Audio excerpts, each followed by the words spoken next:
सर्व मंगल मांगल्ये शिवे सर्वार्थ साधिके शरणे त्र्यंबके गौरी नारायणी नमोस्तुते। जय माँ भगवती। ओम नमः शिवाय।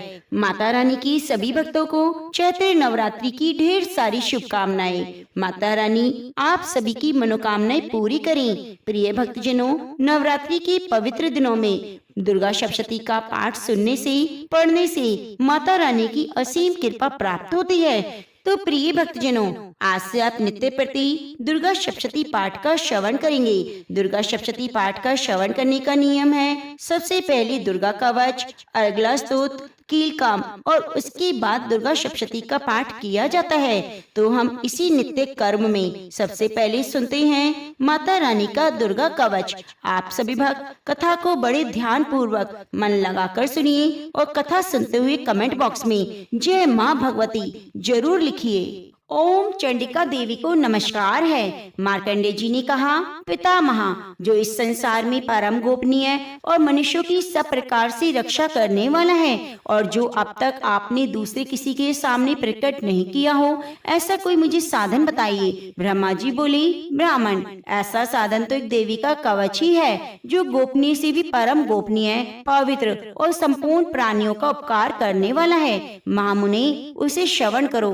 देवी की 9 मूर्तियां हैं जिन्हें नव दुर्गा कहते हैं। उनके पृथक पृथक नाम बताए गए हैं। प्रथम नाम शैलपुत्री है, दूसरी मूर्ति का नाम ब्रह्मचारिणी है, तीसरी माँ चंद्रघंटा के नाम से प्रसिद्ध है, चौथी कुष्मांडा कहते हैं, पांचवी दुर्गा का नाम स्कंद माता है, देवी के छठे रूप को कात्यायनी कहते हैं, सातवां काल रात्रि और आठवां स्वरूप महागौरी के नाम से प्रसिद्ध है। नवी दुर्गा का नाम सिद्धिदात्री है। ये सब नाम सर्वज्ञ महात्मा वेद भगवान के द्वारा ही प्रतिपादित हुए हैं। जो मनुष्य अग्नि में जल रहा हो, रणभूमि में शत्रुओं से घिर गया हो, विषम संकट में फंस गया हो, इस प्रकार भय से आतुर होकर जो भगवती दुर्गा की शरण में प्राप्त हुए हैं, उनका कभी अमंगल नहीं होता। युद्ध के समय में संकट में पड़ने पर उनके ऊपर कोई विपत्ति दिखाई नहीं देती। उन्हें शोक दुख भय की प्राप्ति नहीं होती।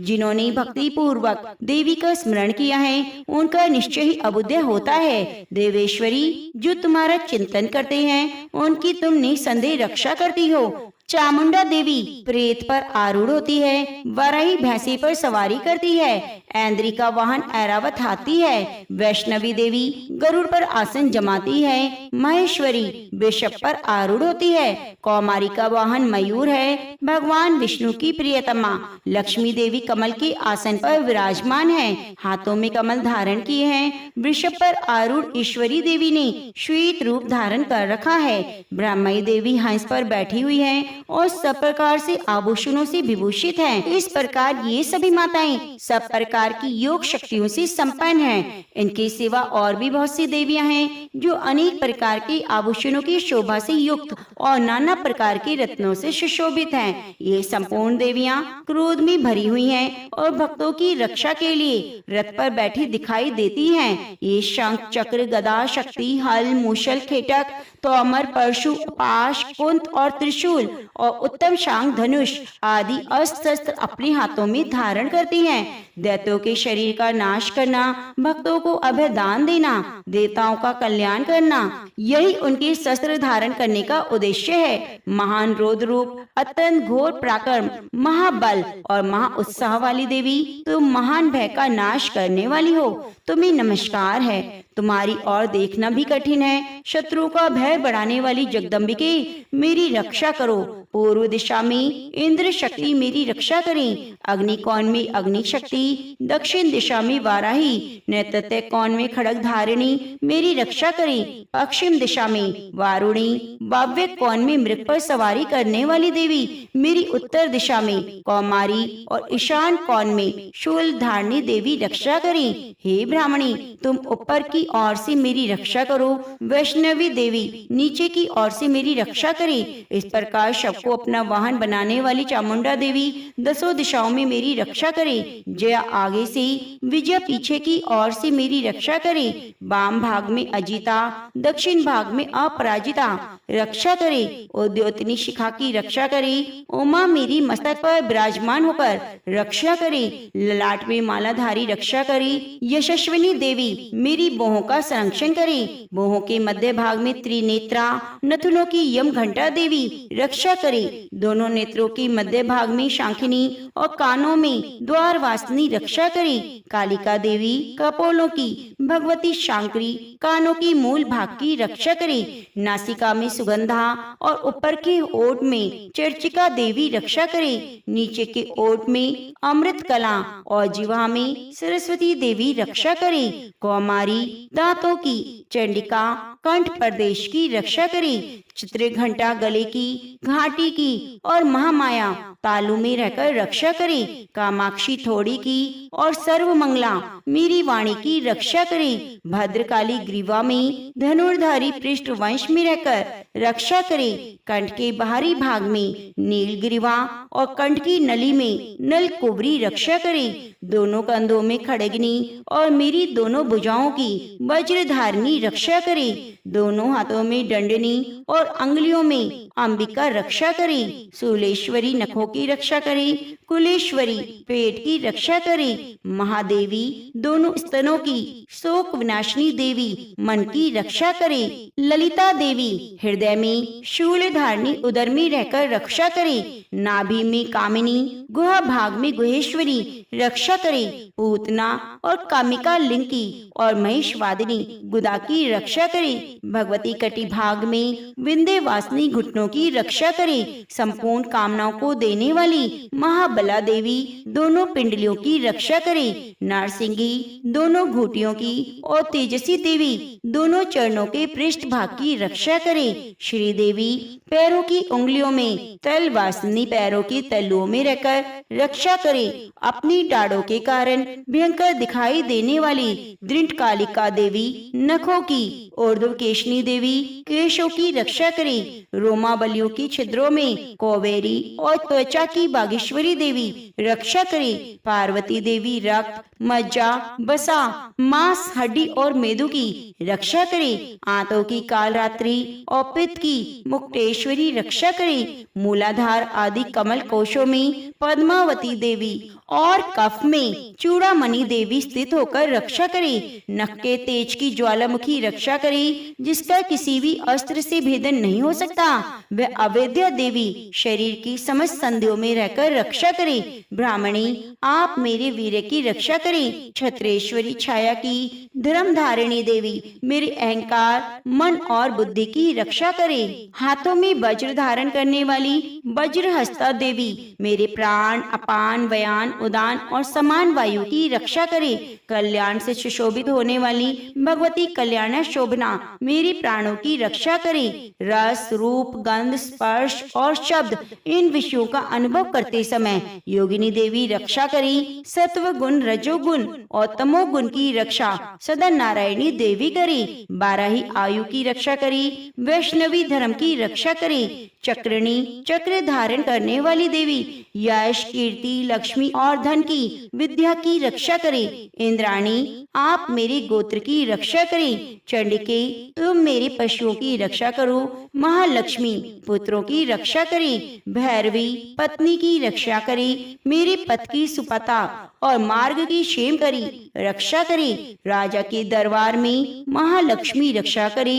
सब और व्याप्त रहने वाली विजया देवी संपूर्ण भयों से मेरी रक्षा करे। हे देवी, जो स्थान कवच में नहीं कहा गया अतएव रक्षा से रहित है, वह सब तुम्हारे द्वारा सुरक्षित हो, क्योंकि तुम विजयशालिनी और पाप नाशिनी हो। यदि अपने शरीर का भला चाहे तो मनुष्य बिना कवच के कहीं एक पग भी न जाए। कवच का पाठ करके यात्रा करे। कवच के द्वारा सब और से सुरक्षित मनुष्य जहाँ जहाँ भी जाता है वहाँ वहाँ उसे धन लाभ होता है तथा संपूर्ण कामनाओं की सिद्धि करने वाली विजय की प्राप्ति होती है। वह जिस अभिष्ट वस्तु का चिंतन करता है उसको निश्चय ही प्राप्त कर लेता है। वह पुरुषोत्तम इस पृथ्वी पर तुलना रहित महान ऐश्वर्य का भागी होता है। कवच से सुरक्षित मनुष्य निर्भय हो जाता है। युद्ध में उसकी पराजय नहीं होती। तीनों लोकों में पूजनीय होता है। देवी का कवच देवताओं के लिए भी दुर्लभ है। जो प्रतिदिन नियम पूर्वक तीनों संध्याओं के समय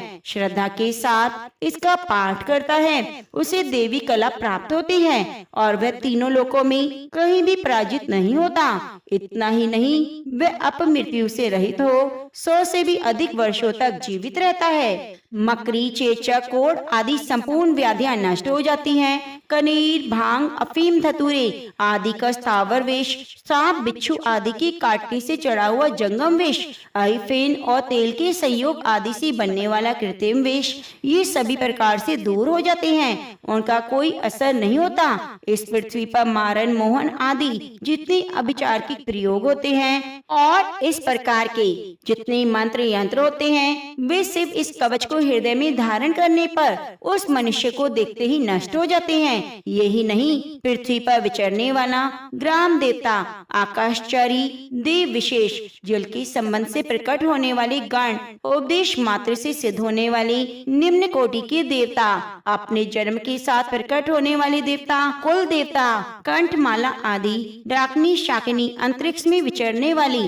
अत्यंत बलवती भयानक डाकनियां, ग्रह, भूत, पिशाच, यक्ष, गंधर्व, राक्षस, ब्रह्म राक्षस, बेताल, कूष्मांड और भैरव आदि अनिष्ट कारक देवता भी हृदय में कवच धारण किए रहने पर उस मनुष्य को देखते ही भाग जाते हैं। कवचधारी पुरुष को राजा से सम्मान वृद्धि प्राप्त होती है। यह कवच मनुष्य की तेज की वृद्धि करने वाला और उत्तम है। कवच का पाठ करने वाला पुरुष अपनी कीर्ति से विभूषित भूतल पर अपने सुयश के साथ वृद्धि को प्राप्त होता है। जो पहले कवच का पाठ करके उसके बाद दुर्गा सप्तशती चंडी का पाठ करता है उसकी जब तक वन, पर्वत और काननों सहित पृथ्वी टिकी रहती है तब तक वहाँ पुत्र, पौत्र और संतान परंपरा बनी रहती है। फिर देह का अंत होने पर वह पुरुष भगवती महामाया के प्रसाद से उस नित्य परम पद को प्राप्त होता है जो देवताओं के लिए भी दुर्लभ है। वह सुंदर दिव्य रूप धारण करता है और कल्याण में शिव के साथ आनंद का भागी होता है। इति देव्या कवचम संपूर्णम। माँ के चरणों में ध्यान लगाइए और सुनिए अर्गला स्तोत्र। जय माँ भगवती। ओम चंडिका देवी को नमस्कार है। मार्कंडेय जी कहते हैं, जयंती, मंगला, काली, भद्रकाली, कपालिनी, दुर्गा, क्षमा, शिवा, धात्री, स्वाहा, स्वधा इन नामों से प्रसिद्ध जगदम्बिके तुम्हें मेरा नमस्कार है। हे देवी चामुंडी तुम्हारी जय हो। संपूर्ण प्राणियों की पीड़ा हरने वाली देवी तुम्हारी जय हो। सब में व्याप्त रहने वाली देवी तुम्हारी जय हो। काल रात्रि तुम्हें नमस्कार है। मधु और कैटव को मारने वाली, ब्रह्मा जी को वरदान देने वाली देवी तुम्हें नमस्कार है। तुम मुझे रूप दो, जय दो, यश दो और काम, क्रोध आदि शत्रुओं का नाश करो। महिषासुर का नाश करने वाली, भक्तों को सुख देने वाली देवी तुम्हें नमस्कार है। तुम रूप दो, जय दो, यश दो, काम, क्रोध आदि शत्रुओं का नाश करो। रक्त बीज का बाद और चंडमुंड का विनाश करने वाली देवी तुम रूप दो, जय दो, यश दो, काम, क्रोध आदि शत्रुओं का नाश करो। शुंभ और निशुंभ, ध्रुम लोचन का मदन करने वाली देवी तुम रूप दो, जय दो, यश दो, काम, क्रोध आदि शत्रुओं का नाश करो। सबके द्वारा वंदित युगल चरणों वाली, संपूर्ण सौभाग्य प्रदान करने वाली देवी तुम रूप दो, जय दो, यश दो, काम, क्रोध आदि शत्रुओं का नाश करो। हे देवी तुम्हारे रूप और चरित्र अचिंत्य हैं। तुम समस्त शत्रुओं का नाश करने वाली हो। रूप दो, जय दो, यश दो, काम, क्रोध आदि शत्रुओं का नाश करो। पापों को दूर करने वाली देवी जो भक्ति पूर्वक तुम्हारे चरणों में सर्वदा मस्तक झुकाते हैं उन्हें रूप दो, जय दो, यश दो, काम, क्रोध आदि शत्रुओं का नाश करो। रोगों का नाश करने वाली देवी जो भक्ति पूर्वक तुम्हारी स्तुति करते हैं उन्हें रूप दो, जय दो, यश दो, काम, क्रोध आदि शत्रुओं का नाश करो। हे चंडिके इस संसार में जो भक्ति पूर्वक तुम्हारी पूजा पूजा करते हैं उन्हें रूप दो, जय दो, यश दो, काम क्रोध आदि शत्रुओं का नाश करो, मुझे सौभाग्य और आरोग्य दो, परम सुख दो, रूप दो, जय दो, यश दो और मेरी काम क्रोध आदि शत्रुओं का नाश करो। जो मुझसे द्वेष रखते हैं उनका नाश और मेरे बल की वृद्धि करो, रूप दो, जय दो, यश दो, मेरे काम क्रोध आदि शत्रुओं का नाश करो। हे देवी मेरा कल्याण करो, मुझे उत्तम संपत्ति प्रदान करो, रूप दो, जय दो, यश दो, काम क्रोध आदि शत्रुओं का नाश करो। हे अंबिके, देवता और असुर दोनों ही आपके माथे की मुकुट की मणियों को तुम्हारे चरणों पर घिसते रहते हैं। तुम रूप दो, जय दो, यश दो, काम क्रोध आदि शत्रुओं का नाश करो। तुम अपने भक्तजन को विद्वान, यशस्वी और लक्ष्मीवान बनाओ, रूप दो, जय दो, यश दो, काम क्रोध आदि शत्रुओं का नाश करो। प्रचंड दैत्यों के दर्प का दलन करने वाली चंडिके, मुझ शरणागत को रूप दो, जय दो, यश दो, मेरे काम क्रोध आदि शत्रुओं का नाश करो। चतुर्मुख ब्रह्मा जी के द्वारा प्रशंसित चार भुजा धारणी परमेश्वरी, तुम रूप दो, जय दो, यश दो, काम क्रोध आदि शत्रुओं का नाश करो।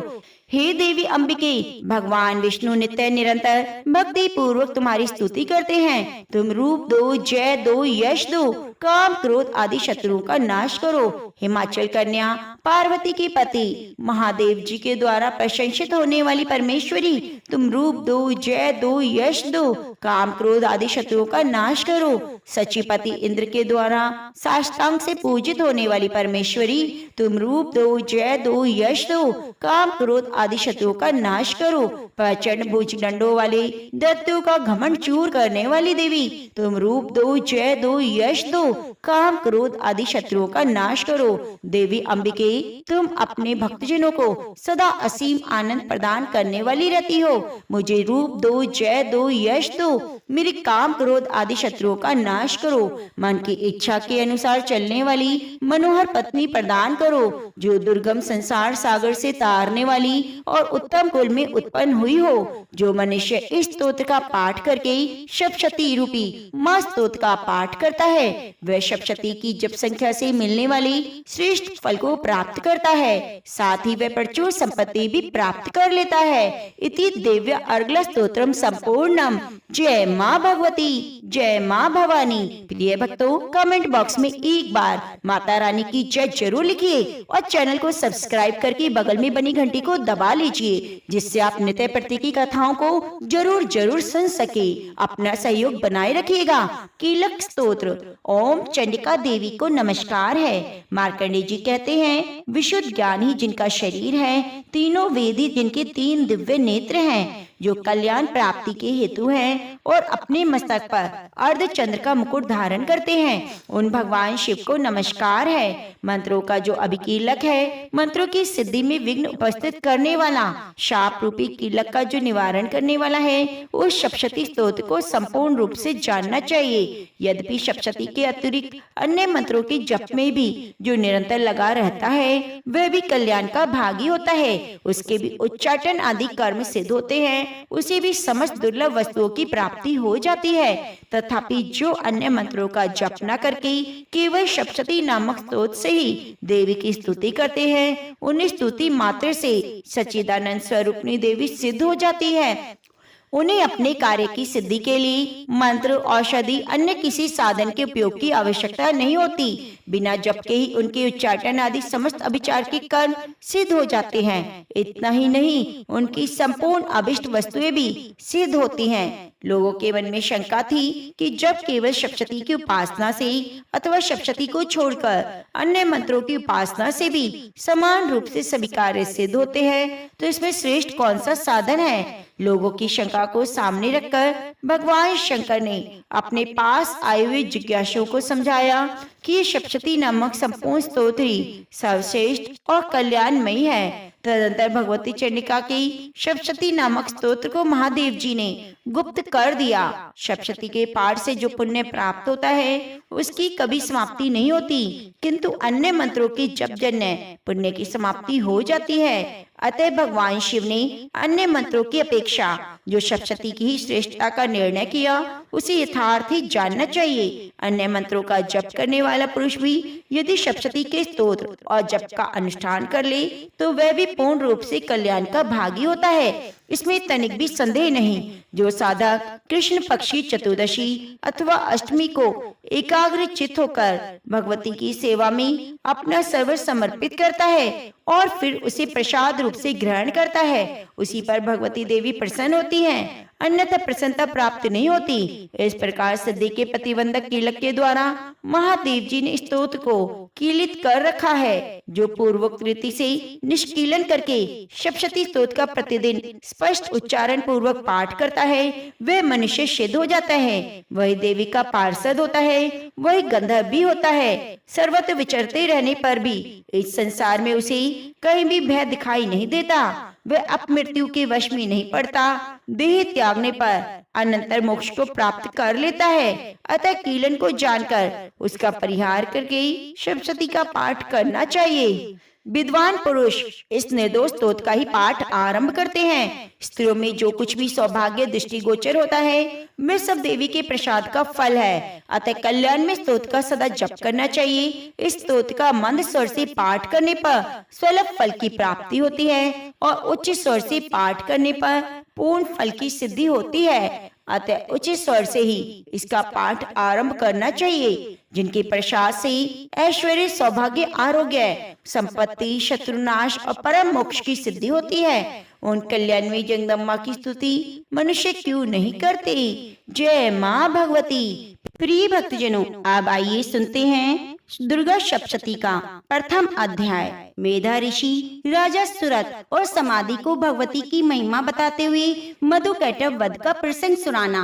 प्रथम चरित्र के ब्रह्मा ऋषि, महाकाली देवता, गायत्री छंद, नंदा शक्ति, रक्त दंतिका बीज, अग्नि तत्व, ऋग्वेद स्वरूप हैं। श्री महाकाली देवता की प्रसन्नता के लिए प्रथम चरित्र के जप में विनियोग किया जाता है। भगवान विष्णु के सो जाने पर मधु और कैटभ को मारने के लिए कमल जन्मा ब्रह्मा जी ने जिनका स्तवन किया था, वह महाकाली देवी का मैं सेवन करती हूँ, जो अपने 10 हाथों में खड़ग, चक्र, गदा, वान, धनुष, परित, शूल, भुसुंडी, मस्तक और शंख धारण करती हैं। उनके 3 नेत्र हैं। वे समस्त अंगों में दिव्य आभूषणों से विभूषित हैं। उनके शरीर की कांति नीलमणि के समान है। वे 10 मुख और 10 पैरों से युक्त हैं। मार्कंडेय जी बोले, सूर्य के पुत्र सावर्णी जो 8वें मनु कहे जाते हैं, उनकी उत्पत्ति की कथा सुनाता हूँ। सुनो। सूर्य कुमार महाभाग सावर्णी भगवती महामाया की अनुग्रह से जिस प्रकार मनवंतर के स्वामी हुई, वही प्रसंग सुनाता हूँ। पूर्व काल की बात है। स्वरचेष्ट मनवंतर में सुरथ नाम की राजा थे, जो चैत्र वंश में उत्पन्न हुए। उनका समस्त भूमंडल पर अधिकार था। वे प्रजा का अपने औरस पुत्रों की भांति धर्म पूर्वक पालन करते।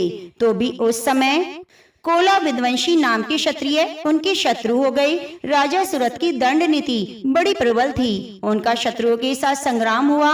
यद्यपि कोला विध्वंसी संख्या में कम थे, तो भी राजा सुरथ युद्ध में उनसे परास्त हो गए। तब वे युद्ध भूमि से अपने नगर को लौट आए और केवल अपने देश के राजा होकर रहने लगे।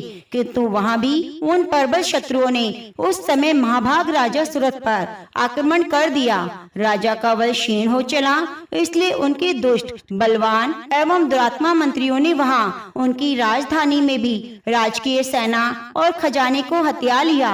सुरथ का प्रभुत्व नष्ट हो गया, इसलिए वे शिकार खेलने के बहाने घोड़े पर सवार हो वहाँ से अकेले ही घने वन में चले गए। वहाँ उन्होंने विप्रवर मेधा मुनि का आश्रम देखा, जहाँ कितने ही हिंसक जीव परम शांत भाव से रहते थे। मुनि के बहुत से शिष्य उस वन की शोभा को बढ़ा रहे थे। वहाँ जाने पर मुनि ने उनका सत्कार किया। वे मुनि श्रेष्ठ के आश्रम पर इधर उधर विचरते हुए कुछ काल तक रहे। फिर ममता से आकृष्ट होकर वह इस प्रकार चिंता करने लगे, पूर्व काल में मेरे पूर्वजों ने जिसका पालन किया, वही नगर आज मुझसे रहित है। पता नहीं मेरे दुराचारी भृत्यगण उसकी धर्म पूर्वक रक्षा करते हैं या नहीं। जो सदा मद की वर्षा करने वाला और शूरवीर था, वह मेरा प्रधान हाथी अब शत्रुओं के अधीन होकर ना जाने किन भोगों को भोगता होगा। जो लोग मेरी कृपा, धन और भोजन पाने के लिए सदा मेरे पीछे पीछे चलते थे, वे निश्चय ही आप दूसरे राजाओं का अनुसरण करते होंगे। उन अपवयी लोगों के द्वारा सदा खर्च होते रहने के कारण अत्यंत कष्ट से जमा हुआ मेरा धन खाली हो जाएगा। ये और वे भी कई बातें राजा सुरथ निरंतर सोचते रहते। एक दिन उन्होंने वहाँ विप्रवर मेधा ऋषि के आश्रम के निकट एक वैश्य को देखा और पूछा, भाई तुम कौन हो? यहाँ तुम्हारे आने का क्या कारण है? तुम शोकग्रस्त और अनमने क्यों दिखाई देते हो? राजा सुरथ का ये प्रेम पूर्वक कहा हुआ वचन सुनकर वैश्य ने विनीत भाव से उन्हें प्रणाम करके कहा। वैश्य बोला, राजन, मैं धनियों के कुल में उत्पन्न एक वैश्य हूँ। मेरा नाम समाधि है। मेरे दुष्ट स्त्री पुत्रों ने धन के लोभ से मुझे घर से बाहर निकाल दिया है। इस समय धन, स्त्री और पुत्रों से वंचित हूँ। मेरी विश्वसनीय बंधुओं ने मेरा ही धन लेकर मुझे दूर कर दिया है, इसलिए दुखी होकर मैं वन में चला आया हूँ। वहाँ रहकर मैं इस बात को नहीं जानता मेरे पुत्रों और स्त्री की और स्वजनों की कुशल है या नहीं। इस समय घर में वे कुशल से रहते हैं या कोई कष्ट है? वे मेरे पुत्र कैसे हैं? क्या वे सदाचारी हैं या दुराचारी हो गए हैं? राजा ने पूछा, जिन लोभी स्त्री पुत्र आदि के धन के कारण तुम्हें घर से निकाल दिया गया, उनके प्रति भी तुम्हारे चित्त में इतना स्नेह क्यों? वैश्य बोला, आप मेरे विषय में जैसी बातें कहते हैं वह सब ठीक है, किंतु क्या करूं? मेरा मन निष्ठुरता नहीं धारण करता।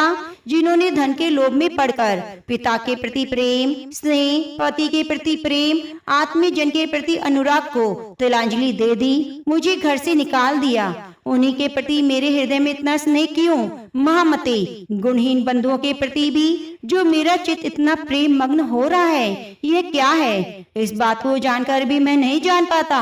उनके लिए मैं लंबी सांसें ले रहा हूँ। मेरा हृदय अत्यंत दुखी है। उन लोगों में प्रेम का सर्वथा अभाव है, तो भी उनके प्रति जो मेरा मन निष्ठुर नहीं हो पाता, उसके लिए क्या करूं? मार्कंडेय जी कहते हैं, तदंतर राजाओं में श्रेष्ठ सुरथ और वह समाधि दोनों नाम के वैश्य दोनों साथ साथ मेधा मुनि की सेवा में उपस्थित हुए। उनके साथ यथा योग्य न्याय अनुकूल विनय पूर्ण वार्तालाप करके बैठे। उसके बाद वैश्य और राजा ने कुछ वार्तालाप आरंभ किया।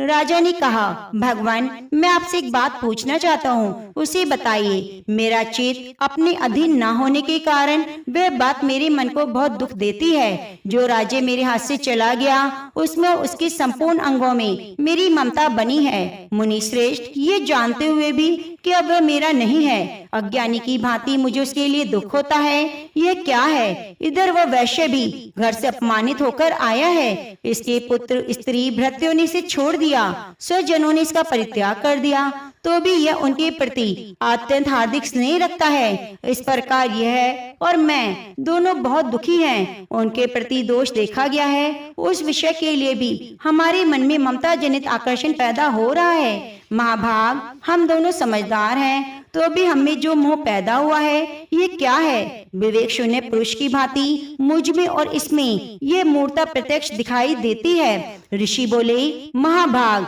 विषय मार्ग का ज्ञान सब जीवों का है, इसी प्रकार विषय भी सबके लिए अलग अलग हैं। कुछ प्राणी दिन में नहीं देखते, कुछ रात में नहीं। कुछ जीव ऐसे हैं जो दिन और रात दोनों में बराबर देखते हैं। ये ठीक है, मनुष्य समझदार है, किंतु केवल वे ही ऐसे नहीं होते। पशु पक्षी मृग आदि भी समझदार हैं। मनुष्यों की समझ भी वैसी है जैसे मृग और पक्षियों की, तथा जैसी मनुष्यों की होती है वैसी उन मृग पक्षियों की होती है। यह और अन्य बातें भी प्राय समान हैं। समझ होने पर भी इन पक्षियों को तो देखो, वे स्वयं भूख से पीड़ित होते हुए भी मोहवश बच्चों की चोंच में कितने चाव से अन्न के दाने डाल रहे हैं। न श्रेष्ठ, क्या तुम यह नहीं देखते? मनुष्य समझदार होते हुए भी लोभवश किए गए अपने उपकार का बदला पाने के लिए पुत्रों की अभिलाषा करते हैं। यद्यपि उन सब में समझ की कमी नहीं, तथापि वे संसार की स्थिति बनाए रखने वाली भगवती महामाया के प्रभाव द्वारा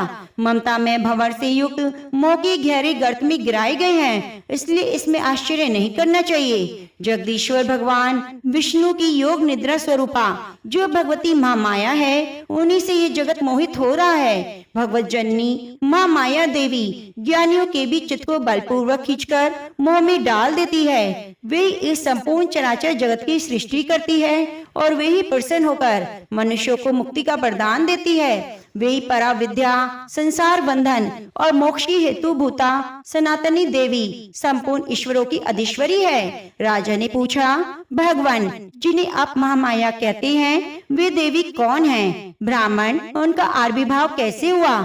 उनके चरित्र कौन है? ब्रह्मवेताओं में श्रेष्ठ महर्षि उन देवी का जैसा प्रभाव है, जैसा स्वरूप है, जिस प्रकार प्रादुर्भाव हुआ, वह सब मैं आपके मुख से सुनना चाहता हूँ। ऋषि बोले, राजन, वास्तव में तो देवी नित्य स्वरूपा है। संपूर्ण जगत उन्हीं का स्वरूप है। उन्होंने समस्त विश्व को व्याप्त कर रखा है, तथापि उनका प्राकट्य अनेक प्रकार से होता है। वे मुझसे सुनो, यद्यपि वे नित्य अजन्मा है, तथापि जब देवताओं का कार्य सिद्ध करने के लिए प्रकट होती हैं, उस समय लोक में उत्पन्न हुई कहलाती हैं। कल्प के अंत में जब संपूर्ण जगत निमग्न हो रहा था और सबके प्रभु भगवान विष्णु शेषनाग की शैया बिछाकर योग निद्रा का आश्रय ले सो रहे थे, उस समय उनके कानों के मैल से दो भयंकर असुर उत्पन्न हुए, जो मधु और कैटव के नाम से विख्यात थे। वे दोनों ब्रह्मा जी का वध करने को तैयार हुए।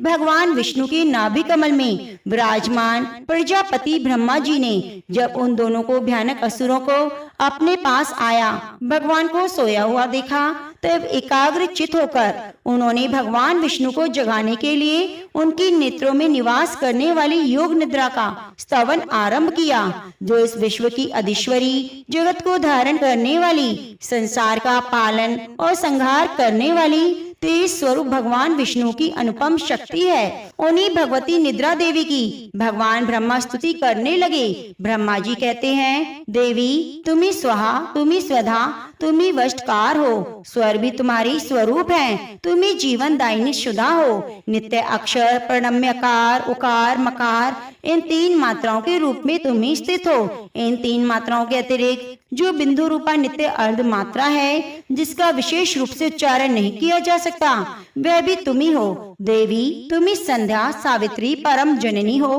देवी तुम्ही इस विश्व ब्रह्मांड को धारण करती हो। तुम्ही से जगत की सृष्टि होती है, तुम्ही से इसका पालन होता है। सदा तुम्ही इसके कल्प के अंत में सबको अपना ग्रास बना लेती हो। जगन्मयी देवी, इस जगत की उत्पत्ति के समय तुम सृष्टि रूपा हो, पालन काल में स्थिति रूपा हो, कल्पांत के समय संहार रूप धारण करने वाली हो। तुम्ही महाविद्या, महामाया, महामेधा, महास्मृति, महामोरूपा, महादेवी, महासुरी हो। तुम्ही तीनों गुणों को उत्पन्न करने वाली सबकी प्रकृति हो। भयंकर काल रात्रि, महारात्रि, मोहरात्रि भी तुम्ही हो। तुम्ही श्री, तुम्ही ईश्वरी, तुम्ही ह्रीम, तुम्ही बोध स्वरूपा बुद्धि हो। लज्जा, पुष्टि, तुष्टि, शांति, क्षमा भी तुम्ही हो। तुम्ही खड़ग धारणी, शूल धारणी, घोर रूप, गदा, चक्र, शंख, धनुष धारण करने वाली हो। बाण, भुषुंडी और परिध, ये भी तुम्हारे अस्त्र हैं। तुम सौम्य और सौम्यतर हो। इतना ही नहीं, जितने भी सौम्य और सुंदर पदार्थ हैं, उन सब की अपेक्षा तुम अत्यधिक सुंदरी हो। पर और अपर, सबसे परे रहने वाली परमेश्वरी तुम ही हो। सर्वस्वरूपे देवी, कहीं भी सत और असत रूप जो वस्तुएं हैं, उन सब की जो शक्ति है, वह तुम ही हो। ऐसी अवस्था में तुम्हारी स्तुति क्या हो सकती है, जो इस जगत की सृष्टि, पालन और संहार करते हैं। उन भगवान को भी जब तुमने निद्रा के अधीन कर दिया है, तब तुम्हारी स्तुति करने में यह कौन समर्थ है। मुझको, भगवान शंकर को और भगवान विष्णु को भी तुम्ही शरीर धारण कराया है, अतः तुम्हारी स्तुति करने की शक्ति किसमें है। देवी, तुम तो अपने इस उदार प्रभाव से ही प्रशंसित हो। ये जो दोनों असुर मधु और कैटव हैं, इनको मोह में डाल दो। जगदीश्वरी, भगवान विष्णु को शीघ्र जगा दो। साथ ही इनके भीतर इन दोनों महान असुरों को मार डालने की बुद्धि उत्पन्न कर दो। ऋषि कहते हैं, राजन, जब ब्रह्मा जी ने वहाँ मधु कैटव को मार देने के उद्देश्य से भगवान विष्णु के जगाने के लिए तमोगुण की अधिष्ठाती देवी योग निद्रा की स्तुति की। तभी भगवान के नेत्र, मुख, नासिका, बाहु, हृदय, वक्षस्थल से निकलकर अव्यक्त जन्मा ब्रह्मा जी की दृष्टि के समक्ष खड़ी हो गई। योग निद्रा से मुक्त होने पर जगत के स्वामी भगवान जनार्दन उस जल में शेषनाग की सैया से उठे। फिर उन्होंने उन दोनों असुरों को देखा। वे दुरात्मा मधु और कैटव अत्यंत बलवान और पराक्रमी थे। क्रोध से लाल आंखें की ब्रह्मा जी को खा जाने के लिए तैयार थे। तब भगवान श्री हरि ने उठकर उन दोनों के साथ 5000 वर्षों तक बहु युद्ध किया। वे दोनों अत्यंत बल के कारण उन्मत्त हो रहे थे।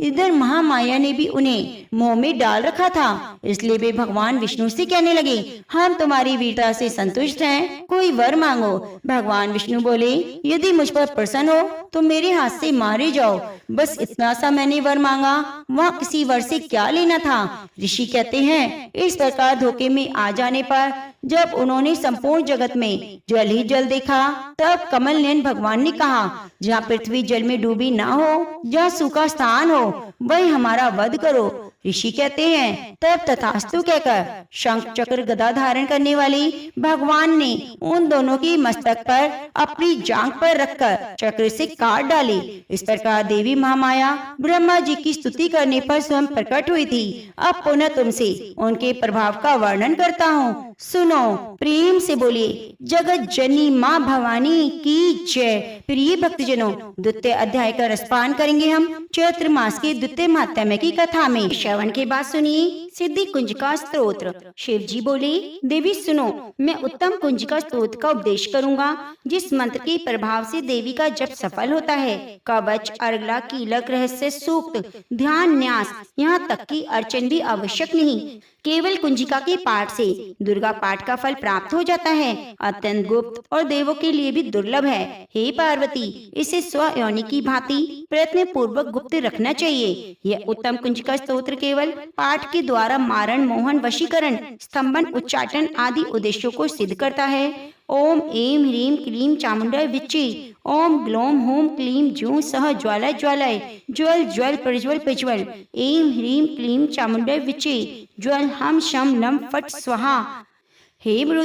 हे रुद्र स्वरूपिणी, तुम्हें नमस्कार है। हे मधु दैत्य को मारने वाली, तुम्हें नमस्कार है।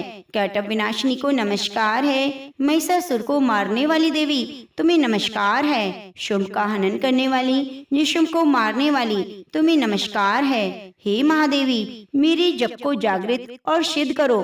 एंकार के रूप में सृष्टि रूपणी, ह्रीम के रूप में सृष्टि पालन करने वाली, क्लीम के रूप में काम रूपणी की बीज रूपणी देवी, तुम्हें नमस्कार है। चामुंडा के रूप में चंड विनाशिनी और यकार के रूप में तुम वर देने वाली हो। विच्चय के रूप में तुम नित्य ही अभय देती हो। तुम इस मंत्र का स्वरूप हो। धाम धीम धूम के रूप में धूर्जटी, तुम शिव की पत्नी हो। वाम भीम बूम के रूप में तुम वाणी की अधीश्वरी हो। क्राम क्रीम क्रूम के रूप में कालिका देवी, शाम शीम शूम के रूप में मेरा कल्याण करो। होम होम होमकार स्वरूपणी, जम जम जम नादिनी, भ्राम भ्रीम भ्रूम भैरवी के रूप में तुम कल्याणकारी भैरवी भवानी हो। तुम्हें बारंबार नमस्कार है। अम कम चम टम तम पम यम शम भीम धूम एम भीम हम शम धिजाग्रम। इन सबको तोड़ो और दीप्त करो सुहा। पाम पीम पूम के रूप में तुम पार्वती पूर्ण हो। खाम खीम खूम के रूप में तुम खेचरी अथवा खेचरी मुद्रा हो। शाम शीम शूम के स्वरूपणी सप्तशती देवी के मंत्र मेरे लिए सिद्ध करो। यह कुंजिका स्तोत्र मंत्र को जगाने के लिए है। इसे भक्तिहीन पुरुष को नहीं देना चाहिए। हे पार्वती, इसे गुप्त रखो। जो बिना कुंजिका के सप्तशती का पाठ करता है, उसे उसी प्रकार सिद्धि नहीं मिलती जिस प्रकार वन में रोना निरर्थक है। इस प्रकार श्री रुद्रमाले के गौरी तंत्र में शिव पार्वती संवाद में सिद्धि कुंजिका स्तोत्र पूर्ण हुआ। प्रेम से बोलिए, जय माँ भगवती। प्रिय भक्तजनों, अब आइए सुनते हैं क्षमा प्रार्थना स्तोत्र। हे परमेश्वरी, मेरे द्वारा रात दिन सहस्त्रों अपराध होते रहते हैं। यह मेरा दास है। यूँ समझकर मेरी उन अपराधों को तुम कृपा पूर्वक क्षमा करो। परमेश्वरी, मैं आह्वानम नहीं जानता, विसर्जन करना नहीं जानता, पूजा करने का ढंग भी नहीं जानता। क्षमा करो देवी सुरेश्वरी। मैंने जो मंत्रहीन, क्रियाहीन, भक्तिहीन पूजन किया है, वे सब आपकी कृपा से पूर्ण हो। सैकड़ों अपराध करके भी जो तुम्हारी शरण में जा जगदम्बा कहकर पुकारता है, उसे वह गति प्राप्त होती है जो ब्रह्मादिक देवताओं के लिए भी सुलभ नहीं। जगदम्बिके, मैं अपराधी हूँ, किंतु तुम्हारी शरण में आई हूँ। इस समय दया का पात्र हूँ, तुम जैसा चाहो वैसा करो। देवी परमेश्वरी, अज्ञान से, भूल से, बुद्धि भ्रांत होने के कारण मैंने जो न्यूनता या अधिकता कर दी है, वह सब क्षमा करो। प्रसन्न हो। सच्चिदानंद स्वरूपा परमेश्वरी, जगन माता कामेश्वरी, तुम प्रेम पूर्वक मेरी पूजा स्वीकार करो, मुझ पर प्रसन्न रहो। हे देवी सुरेश्वरी, तुम गोपनीय से भी गोपनीय वस्तु की रक्षा करने वाली हो। मेरे निवेदन किए हुए इस जप को ग्रहण करो। तुम्हारी कृपा से मुझे सिद्धि प्राप्त हो। जय माँ भगवती, सर्व मंगल मांगल्ये शिवे सर्वार्थ साधिके, शरणे त्र्यंबके गौरी नारायणी नमोस्तुते। नमो नमो दुर्गे सुखकर्णी, नमो नमो अम्बे दुख हरणी। निरंकार है ज्योति तुम्हारी, तीहूं लोक फैली उजियारी। शशि ललाट मुख महाविशाला, नेत्र लाल भ्रिकुटी विकराला। रूप मातु को अधिक सुहावे, दर्श कर जन अति सुख पावे। तुम संसार शक्ति लकी ना, पालन हेतु अंधन दीना। तुम आदि सुंदरी वाला, प्रलय काल समनाशनहारी। तुम गौरी शिव शंकर प्यारी, शिव योगी तुम रे गुणगामी। ब्रह्मा विष्णु तुम्हें निध्यामी, रूप सरस्वती का तुम धारा। देश बुद्धि ऋषि मुनि वारा, धरा रूप नरसिंह को अम्बा। प्रगट वही फाड़ कर खम्बा, रक्षा कर प्रहलाद बचायो। हिन्या कुछ को सर्ग पठाया, लक्ष्मी रूप धरो जग माही। से नारायण अंग समाही, से सिंधु में कत विलासा। दया सिंधु दीजिए मन आशा, हिंगलाज में तुम्ही भवानी। महिमा अमित न जात वखानी।